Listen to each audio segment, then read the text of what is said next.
नमस्कार, मैं हरी, आप देख रहे हैं डिजिटल न्यूज झारखंड। आइए जानते हैं झारखंड के प्रमुख खबरों के बारे में। इससे पहले से छोटी सी निवेदन की, अगर आप चैनल में नए हैं तो चैनल को सब्सक्राइब अवश्य कर लें ताकि झारखंड के हर छोटी बड़ी खबर आप तक पहुंचा सकें। तो चलिए शुरू करते हैं आज की पहली और बड़ी खबर से। झारखंड में कुर्मी संगठन ने वापस लिया आंदोलन। रेलवे ने रद्द की गई ट्रेनों को निर्धारित समय पर चलाने का किया फैसला। दरअसल बता दो, रेलवे अधिकारी ने बताया कि कुर्मी समुदाय द्वारा 20 सितंबर को रेल ट्रैक को अवरुद्ध करने का ऐलान के बाद झारखंड और उड़ीसा में क्रमशः SER और ECOR के अंतर्गत चलने वाली कम से कम 11 ट्रेन को रद्द कर दिया गया था और 12 अन्य का मार्ग बदल दिया गया था। वहीं आपको बता दूं, झारखंड, पश्चिम बंगाल और उड़ीसा के कुर्मी संगठन ने अनिश्चितकालीन रेल रोको आंदोलन को वापस ले लिया है। आंदोलन वापस लेने के बाद अब दक्षिण पूर्वी रेलवे SER और पूर्वी तटीय रेलवे ECOR के अधिकारी क्षेत्रों में चलने वाली ट्रेन अपने निर्धारित समय और मार्ग से चलेगी। वहीं आपको बता दूं, रेलवे अधिकारी ने बताया कि कुर्मी समुदाय द्वारा 20 सितंबर से रेल ट्रैक को अवरुद्ध करने के ऐलान के बाद झारखंड और उड़ीसा में क्रमशः SER और ECOR के अंतर्गत चलने वाले कम से कम 11 ट्रेन को रद्द कर दिया गया था और 12 अन्य का मार्ग बदल दिया गया था। आपको बता दें, आंदोलन वापस लेने के बाद ECOR ने बताया कि उन्होंने तत्काल प्रभाव के सामान्य मार्ग पर ट्रेन चलाने का फैसला किया है। रांची रेल मंडल के मुख्य जनसंपर्क अधिकारी निशिकांत कुमार ने मीडिया से बातचीत करते हुए कहा कि जिन 11 ट्रेनों को रद्द और अन्य 12 का मार्ग बदल दिया गया था, उन्हें अब निर्धारित समय और मार्ग पर चलाया जाएगा। झारखंड में 22 सितंबर तक होगी भारी बारिश, येलो अलर्ट जारी। दरअसल बता दूं, झारखंड में इन दिनों 1-2 दिन बीच कर हो रही है बारिश। बुधवार की सुबह से ही कई जिलों में भारी बारिश शुरू हो गई है। राजधानी रांची में भी सुबह आसमान में बादल छाए हुए हैं। मौसम विभाग ने पहले ही येलो अलर्ट जारी कर दिया है। वहीं आपको बता दूं, विभाग की तरफ से बताया गया है कि बंगाल की खाड़ी के उत्तरी हिस्से में निम्न दबाव क्षेत्र बना हुआ है, उसी के असर से यह बारिश हो रही है। वहीं आपको बता दूं, राज्य के कई हिस्सों में 22 सितंबर तक भारी बारिश होने की संभावना है। वहीं कई जगहों पर वज्रपात की भी आशंका जाहिर की गई है। इसलिए मौसम विभाग ने सभी को सतर्क रहने की अपील की है। वहीं आपको बता दूं, पिछले 24 घंटे में लातेहार में 57 mm बारिश हुई है। तिलिया में 43 mm, पालगंज में 38 mm, 22 mm, बोकारो में 18 mm, धनबाद में 11 mm। राज्य में मानसून 34% कमजोर हुआ है। वहीं आपको बता दूं, आज रांची और आसपास के जिले समेत कोल्हान के सभी जिलों में बारिश हो सकती है। इसके साथ साथ बोकारो, गुमला, हजारीबाग, खूंटी, रामगढ़, सरायकेला, खरसवां, पूर्वी सिंहभूम, पश्चिमी सिंहभूम और सिमडेगा में कहीं कहीं भारी बारिश होने की पूरी संभावना है। वहीं आपको बता दूं, अगले 3 दिनों तक पूरे राज्य में बारिश होगी। महिला आरक्षण विधेयक पर बीजेपी ने जताए PM मोदी का आभार, कहा नारी शक्ति को मिलेगा अधिकार। दरअसल बता दूं, केंद्रीय जनजातीय मामलों के मंत्री अर्जुन मुंडा ने लोकसभा में नारी शक्ति वंदन अधिनियम पेश किए जाने पर प्रधानमंत्री नरेंद्र मोदी का स्वागत किया। आपको बता दूं, उन्होंने कहा कि यह एक ऐसा निर्णय है जिससे हमारी नारी शक्ति को सही मायने में उनका अधिकार मिलेगा। आपको बता दूं, प्रधानमंत्री नरेंद्र मोदी ने अपने भाषण में सही कहा है कि महिलाओं को अधिकार देने, उन्हें शक्ति देने जैसे पवित्र कामों के लिए शायद ईश्वर ने मुझे चुना है। आपको बता दूं, नारी शक्ति वंदन अधिनियम के अंतर्गत लोकसभा और राज्य विधानसभाओं में महिलाओं के लिए 33% सीटों पर आरक्षण का प्रावधान है। इसी 33% में से 1/3 सीटें अनुसूचित जाति और जनजाति महिलाओं के लिए आरक्षित की जानी है। आपको बता दूं, श्री मुंडा ने कहा कि झारखंड विधानसभा में 81 सीटों में से 27 सीटें महिलाओं के लिए आरक्षित की जाएगी। मौजूदा समय में लोकसभा में कुल सदस्य की संख्या 543 है। इस वक्त महिला सांसद की संख्या 82 है। विधेयक पास होने के बाद लोकसभा महिला सांसदों की संख्या बढ़कर 181 हो जाएगी। आपको बता दें, भाजपा के राष्ट्रीय उपाध्यक्ष व पूर्व मुख्यमंत्री रघुवर दास ने नारी शक्ति वंदन अधिनियम 2023 के माध्यम से नारी शक्तिकरण के लिए एक और कदम उठाने के लिए प्रधानमंत्री नरेंद्र मोदी के अति आभार जताया है। उन्होंने कहा कि प्रधानमंत्री ने 2014 के बाद से ही नारी शक्तिकरण के लिए कई बड़े कदम उठाए हैं, जिसने नारी शक्ति सम्मान और सुरक्षा के साथ जीने का अधिकार देने का कार्य किया है। आपको बता दें, महिलाओं को प्रधानमंत्री आवास योजना, उज्ज्वला योजना, बेटी बचाओ बेटी पढ़ाओ अभियान, सुकन्या समृद्धि योजना शुरू की गई है। गर्भवती महिला की डेंगू से मौत, 24 घंटे में मिले 76 संदिग्ध मरीज। दरअसल बता दूं, जमशेदपुर के TMH में 26 वर्षीय डेंगू पीड़ित गर्भवती महिला की मौत इलाज के दौरान हो गई। आपको बता दूं, डेंगू से ये 5वीं मौत है। महिला 9 माह की गर्भवती थी। परिजनों ने बताया कि 17 सितंबर को उसकी तबीयत खराब हुई तो उसे TMH लाया गया। इस दौरान पता चला कि उसको डेंगू है। पूर्वी सिंहभूम के सिविल सर्जन डॉक्टर जुझारू मांझी ने कहा कि ऐसे हालात में परिजनों की महिलाओं की विशेष ध्यान रखना होगा।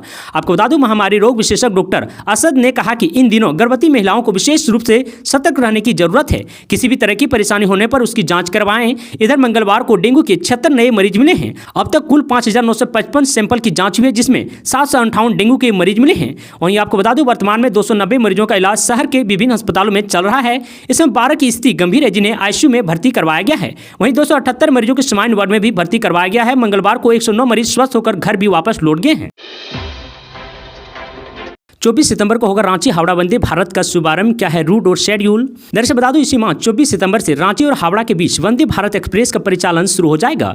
रेल मंत्रालय ने इस बाबत दक्षिण पूर्व रेलवे मुख्यालय को संकेत दिया है। बहरहाल रांची के रेल मंडल में ट्रेन परिचालन के लिए तैयारियां शुरू कर दी गई है। बता दें कि रांची रेल मंडल में यह पहला वंदे भारत ट्रेन होगा। इसकी देखरेख में जिम्मेवारी रांची रेल मंडल पर होगी।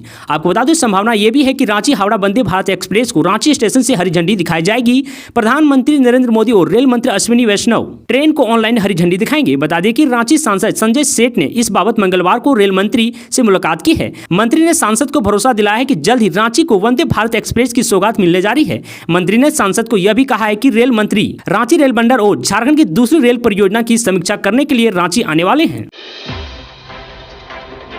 टीवी सीरीज को देख 7वीं कक्षा के छात्र ने लगाई फांसी, इंस्टाग्राम पर पोस्ट की थी डरावनी तस्वीर। दरअसल बता दूं जमशेदपुर के बेल्डी में स्थित चर्च स्कूल में 7वीं कक्षा के छात्र सूर्य प्रताप सिंह ने ऑनलाइन गेम के चक्कर में फांसी लगाकर आत्महत्या कर ली। घटना सोमवार रात की है। मृतक छात्रा की मां ने त्रिज का व्रत रखा था। वहीं आपको बता दूं जब उसकी मम्मी सोमवार की रात डाब लाने के लिए बेटे के कमरे की ओर गई तो दरवाजा खटखटाने लगी। दरवाजा नहीं खुला तो घबराहट में स्वजनों ने दरवाजा तोड़ दिया और कमरे में घुसते ही उनके होश उड़ गए। उनका बेटा सूर्य फांसी पर लटका था। आनन फानन में उसे फंदे से उतारकर देर रात टीएमएच लाया गया, जहां उसे चिकित्सकों ने मृत घोषित कर दिया। आपको बता दें घटना से 10 घंटा पहले इस छात्र ने इंस्टाग्राम पर ऑनलाइन गेम के 4 स्टेप पोस्ट किए थे। चौथे स्टेप यानी जब उनके हाथ में खून की तस्वीर पर घर के किसी दूसरे सदस्य की नजर पड़ी तो उन्होंने बाकी लोगों को भी इसकी जानकारी दी। तब तक 13 साल का सूर्य फांसी के फंदे पर लटक चुका था।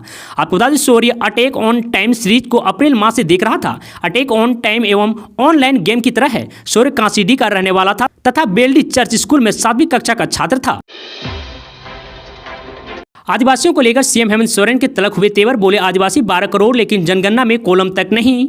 दरअसल बता दूं मुख्यमंत्री हेमंत सोरेन ने कहा कि भारत के लिए सामाजिक सुरक्षा का विषय बहुत मायने रखता है। नई दिल्ली में आयोजित इंडिया फॉर सोशल जस्टिस के दूसरे राष्ट्र सम्मेलन में रांची से ऑनलाइन जुड़े मुख्यमंत्री हेमंत सोरेन ने कहा कि देश में आदिवासियों की आबादी 12 करोड़ है लेकिन जनगणना में उसके लिए कॉलम तक नहीं होना दुर्भाग्यपूर्ण की बात है। आपको बता दूं उन्होंने कहा कि पहचान और प्रतिनिधित्व 2 अहम विषय है और दिसम गुरु शिबू सोरेन ने इसके लिए अपना बचपन, जवानी, बुढ़ापा सब कुछ निछावर कर दिया। आपको बता दूं शिबू सोरेन ने आदिवासी नेता के रूप में देश के पहले व्यक्ति होंगे जिन्होंने इतना लंबा संघर्ष करने के बाद अपना एक जगह बनाया। आपको बता दूं व्यापक गरीबी, शोषण और समाज पर हो रहे चौतरफा हमले के बीच यह मुकाम हासिल करने में एक उम्र कट जाती है। तो वहीं इससे समझा जा सकता है कि एक व्यक्ति के लिए खुद की पहचान और प्रतिनिधित्व की लड़ाई में पूरी उम्र कट जाती है तो पूरे समाज को आगे ले जाने में कितना वक्त लगेगा। आज भी आदिवासी समाज को देश के अंदर कोई जगह नहीं है, यह दुर्भाग्यपूर्ण की बात है। देश के लगभग 12 करोड़ आदिवासी समूह के लिए जनगणना में कोई स्थान नहीं है। राज्य में 2019 में उनकी सरकार बनने के साथ ही सामाजिक सुरक्षा पर कोई फोकस किया जा रहा है। झारखंड में कुर्मी समाज का हल्ला बोल, ट्रेन को रोककर प्रदर्शन जारी। दरअसल बता दूं रांची में एसटी की दर्जा की मांग को लेकर कुर्मी समाज के लोगों ने रेल रोको आंदोलन का आगाज किया है। झारखंड के कई स्टेशनों में रेल को रोककर विरोध प्रदर्शन कुर्मी समाज कर रहा है। आपको बता दें समाज के लोग सिल्ली, गोमो समेत राज्य के कई स्टेशनों में अपनी मांगों को लेकर लगातार विरोध दर्ज करवाया है। उनके विरोध और आंदोलन से झारखंड, बंगाल और उड़ीसा में 175 से भी ज्यादा ट्रेनें प्रभावित हुई है। कुर्मी समाज के लोगों के आंदोलन को देखते हुए रांची रेल मंडल ने रांची स्टेशन से खुलने वाली 4 ट्रेनों को रद्द किया है और कई ट्रेनों के रूट का बदलाव किया है, जिसके चलते यात्रियों को काफी परेशानी हो रही है। वहीं आपको बता दूं सरायकेला में भी आदिवासी कुर्मी समाज के आंदोलन का असर देखने को मिल रहा है। जिले के निमडी स्टेशन पर कुर्मी समाज ने आंदोलन की चेतावनी दी थी, जिसको देखते हुए पुलिस और जिला प्रशासन दोनों हाई अलर्ट पर हैं। आपको बता दूं स्टेशन परिसर समेत आसपास के पूरे क्षेत्र को पुलिस छानबीन में तब्दील कर दिया है। आंदोलन को देखते हुए प्रशासन ने स्टेशन के आसपास के क्षेत्र में धारा 144 लागू कर दी है।